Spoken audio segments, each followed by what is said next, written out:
Amigos, irmãos em Cristo, mais uma vez a misericórdia infinita do Pai nos oferta a grata oportunidade de estarmos aqui fazendo algumas reflexões em torno do Evangelho de Jesus.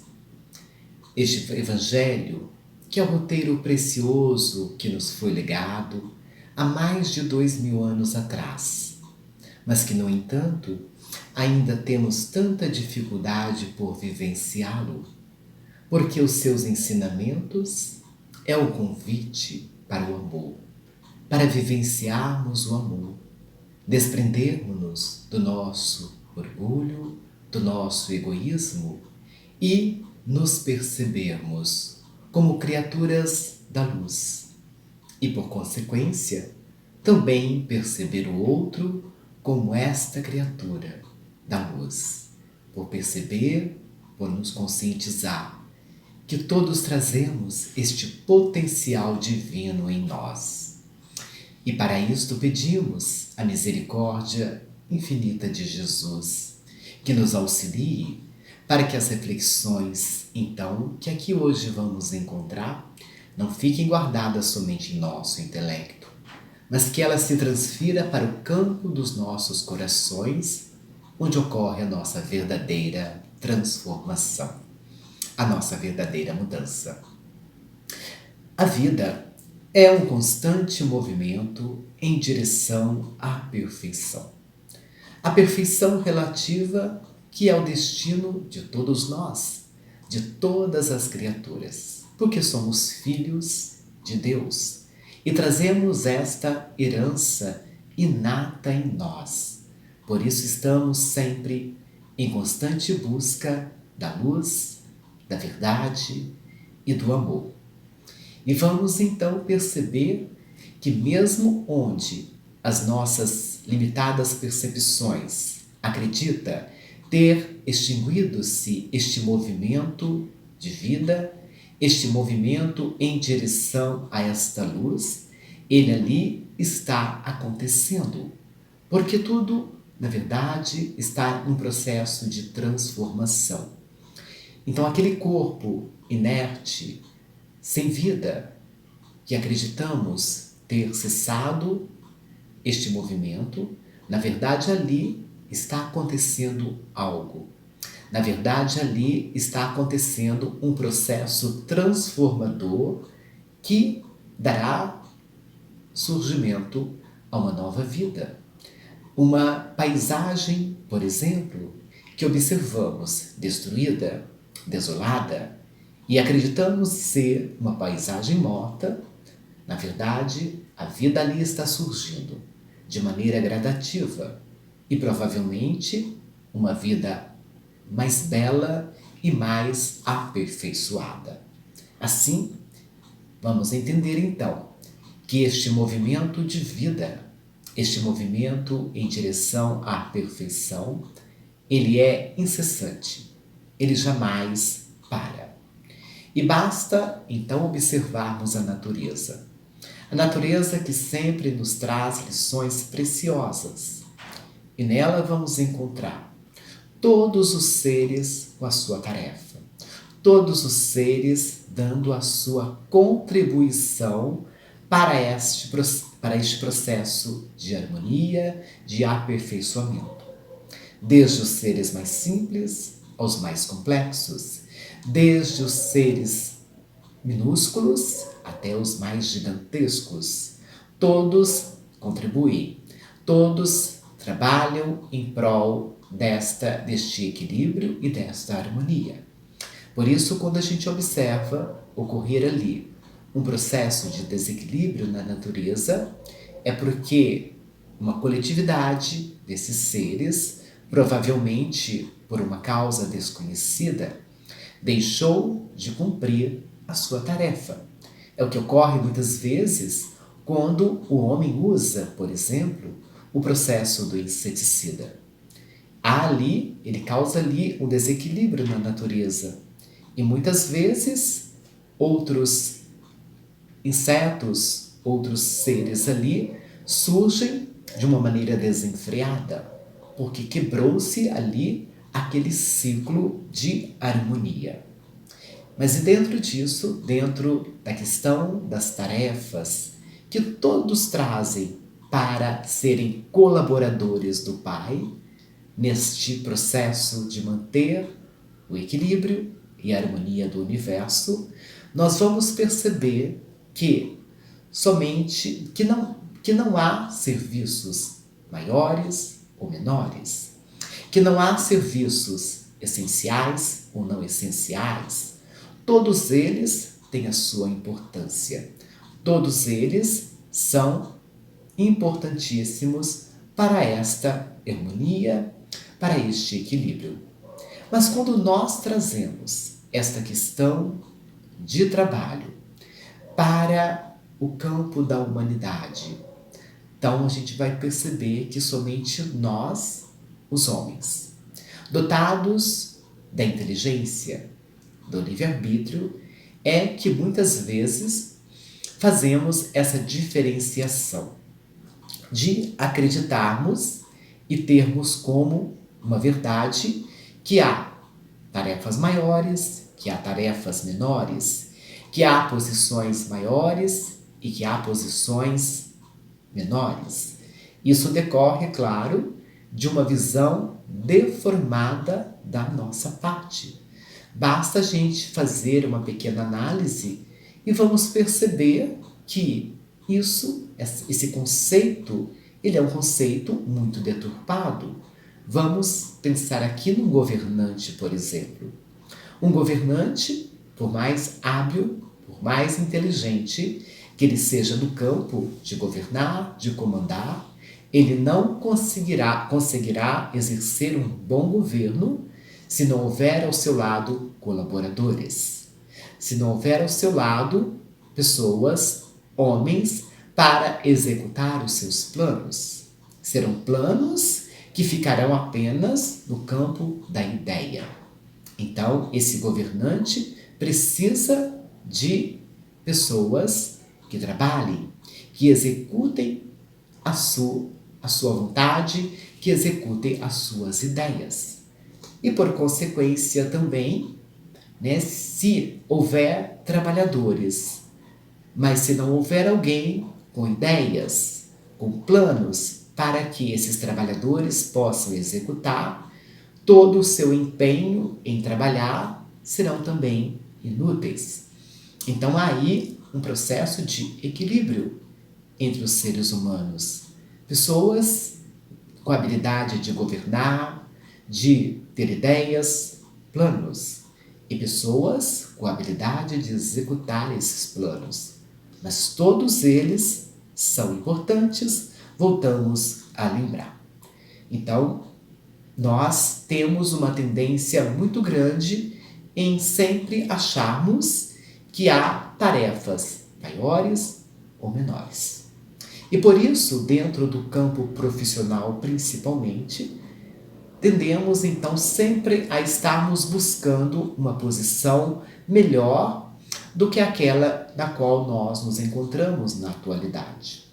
Claro que isso é um processo, é algo natural e saudável. O homem sempre quer progredir, é algo inato em nós. Porém, que observamos ser prejudicial é quando este homem, esta pessoa, nós, não valorizamos a posição na qual nós nos encontramos e entramos então naquele campo vicioso da queixa, da reclamação, da lamentação e muitas vezes até mesmo da revolta. E entramos então num ciclo vicioso de busca sempre por uma posição mais elevada. E nós sabemos que diante da sociedade sempre vai haver alguém acima. Então, se nós entrarmos neste campo, neste ciclo, nós sempre vamos estar buscando e sempre vamos estar insatisfeitos com a posição na qual nós estamos. E não paramos, então, para analisar que aquela posição que nós estamos hoje é a posição que precisamos. É a posição que damos conta de executar, na qual Deus, na sua sabedoria, nos colocou.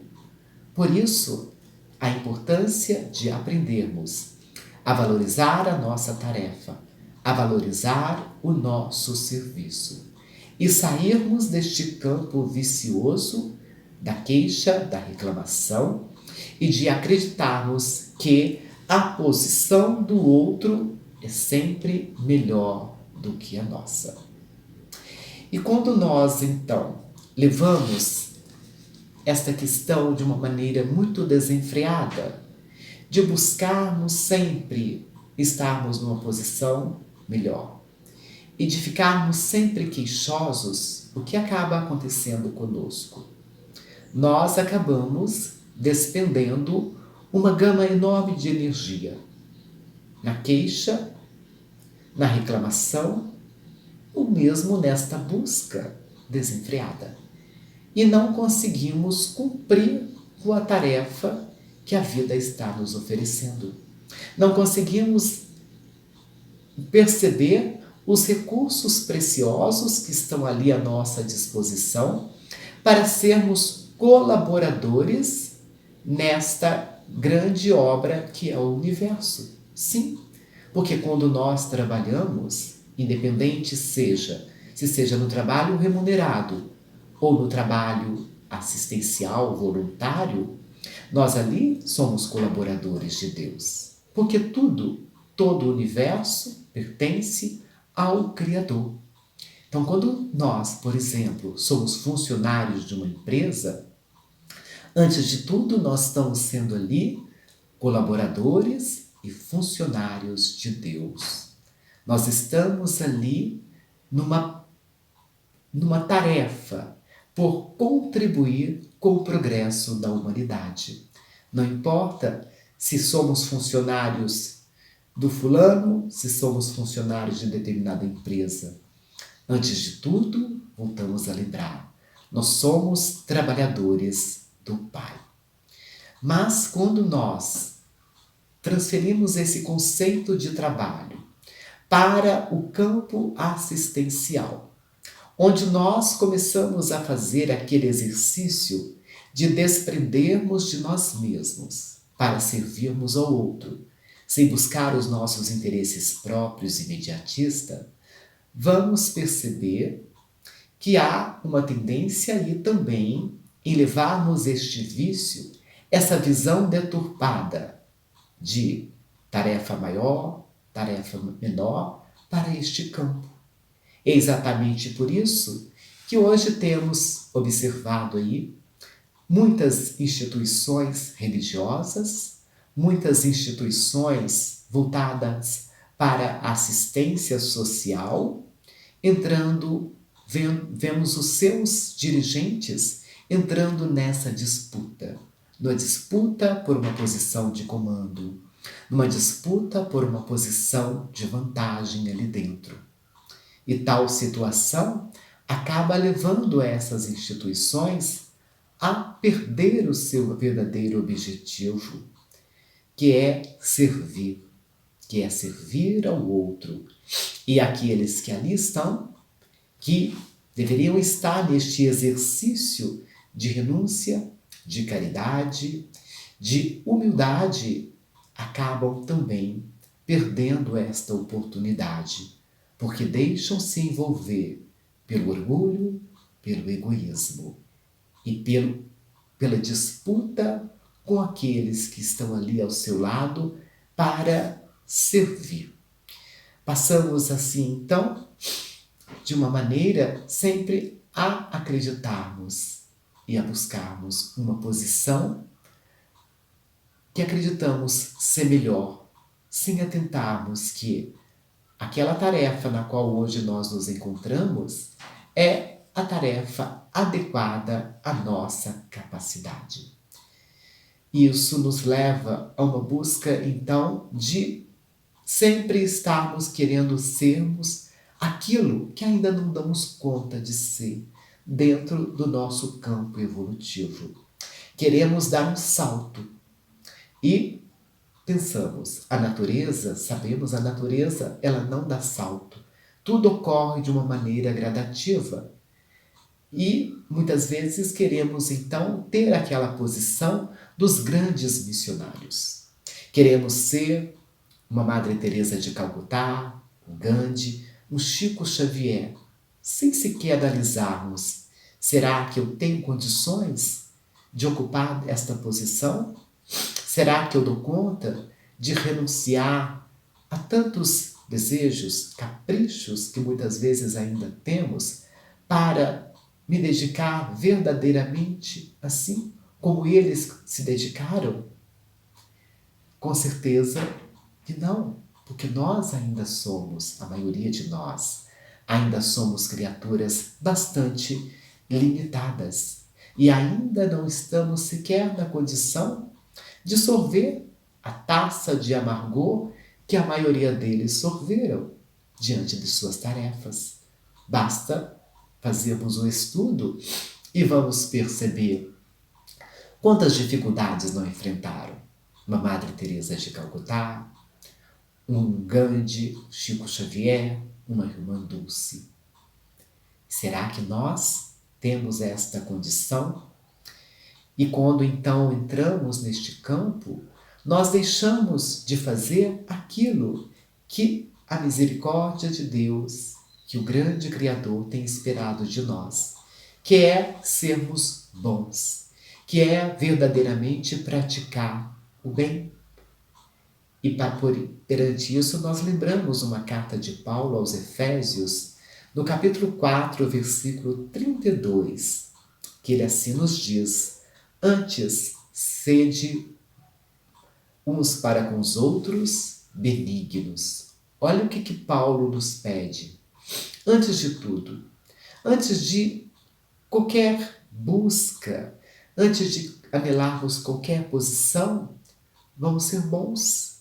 Será que eu estou dando conta de ser bom para com aquele irmão que eu encontro na rua, aquele irmão que está lá no meu ambiente de trabalho, aquele irmão que está debaixo do mesmo teto que o meu?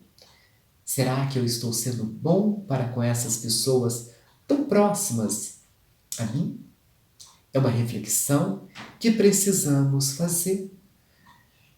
E sabemos nós hoje, para sermos benignos, para sermos bons, nós não precisamos ocuparmos uma posição de destaque na sociedade, nós não precisamos ter uma conta bancária avantajada, nada disso. Para sermos bons, bem pouco precisamos. E todos os recursos para sermos benignos estão aqui à nossa disposição, em simples gestos.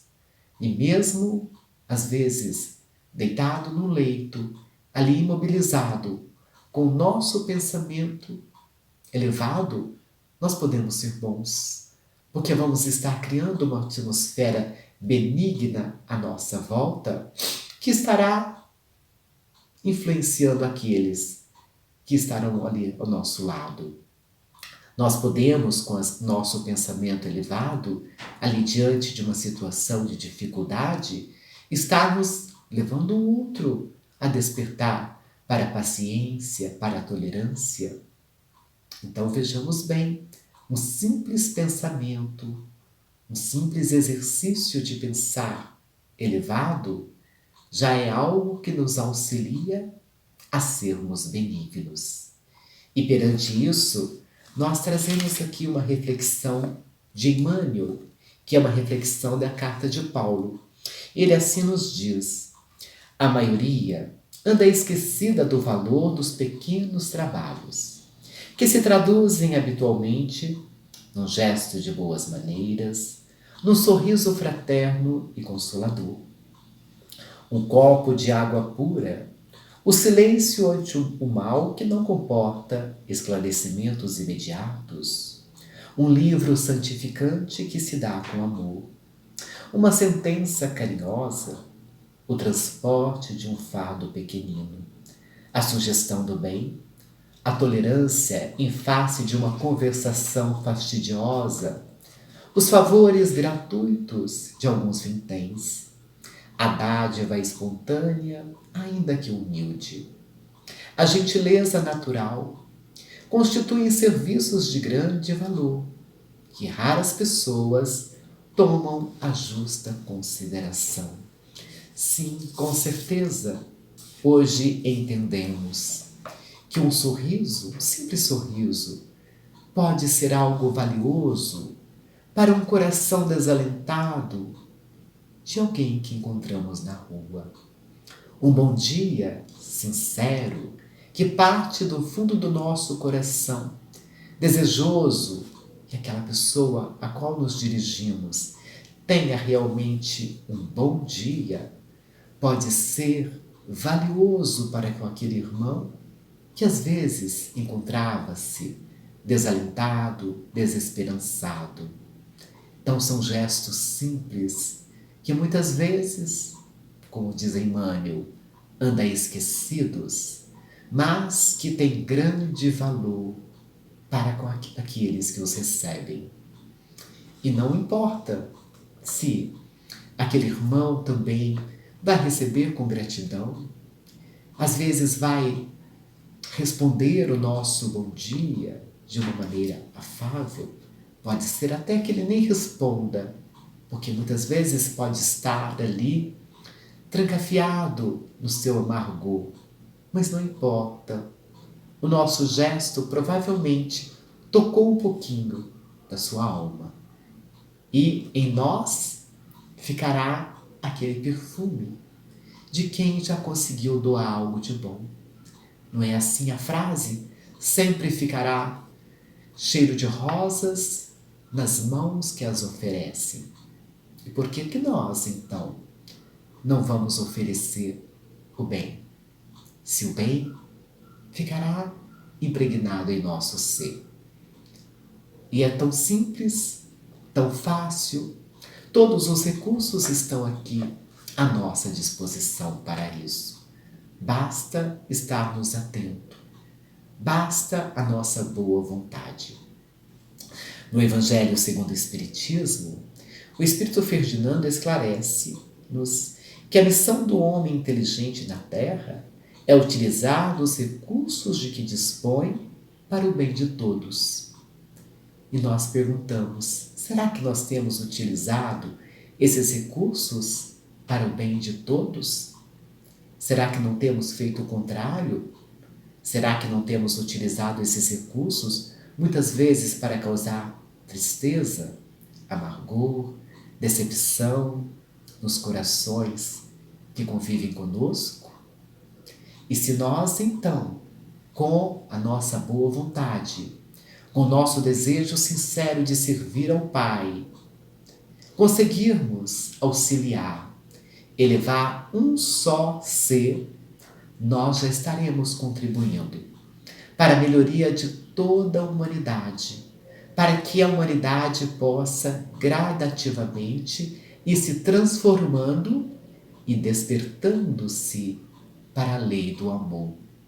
Porque se nós influenciamos um irmão, aquele irmão que se ergue, que se desperta, que se percebe, passa a se perceber como filho de Deus, ele automaticamente irá influenciar outro. E o outro que irá influenciar outro, até que muitos estejam modificados. Não é assim que observamos, às vezes, com as notícias infelizes que observamos na mídia, que tanto ainda gosta dessas notícias sensacionalistas de tragédia, de crimes. Fala-se de um crime e muitas vezes observamos irmãos sendo influenciados a fazer a mesma coisa. Se o homem pode ser influenciado para este lado negativo, com certeza ele poderá ser influenciado para o positivo. Ele poderá ser tocado pelo bem que já dispomos para doar, que já temos condições de levar ao outro. E voltamos a lembrar com simples palavras, com simples gestos. Nós terminamos as nossas reflexões com Emmanuel, que mais uma vez nos alerta: não menosprezes os servicinhos úteis. Neles repousa o bem-estar do caminho diário para quantos se congregam na experiência humana. Emmanuel, então, nos convida a refletir na importância dos servicinhos que fazem muita diferença para os corações que aqui convivem, que podem transformar almas, que podem despertar consciências. E que possamos nós sermos, então, os executores destes pequenos servicinhos, aparentemente insignificantes, aparentemente sem muita importância, mas que com certeza, para Deus, são preciosos recursos ali no despertar dos seus filhos. E fazendo os pequenos servicinhos, é que gradativamente nós iremos nos capacitando para um dia sermos estes grandes missionários, para um dia estarmos executando diretamente a vontade de Deus, que é o destino de todos nós. Que a nossa consciência, então, possa estar desperta para esta verdade. E que é um convite que nós fazemos a todos nós. No findar de cada dia, possamos estar nos perguntando: eu consegui utilizar todos os recursos que estavam à minha disposição para praticar o bem? Para despertar consciências? A resposta nos dará recursos para irmos nos melhorando cada vez mais, porque tudo é gradativo, tudo acontece um dia de cada vez. E um dia seremos, com certeza, naturalmente, criaturas boas. Muita luz e muita paz em cada coração.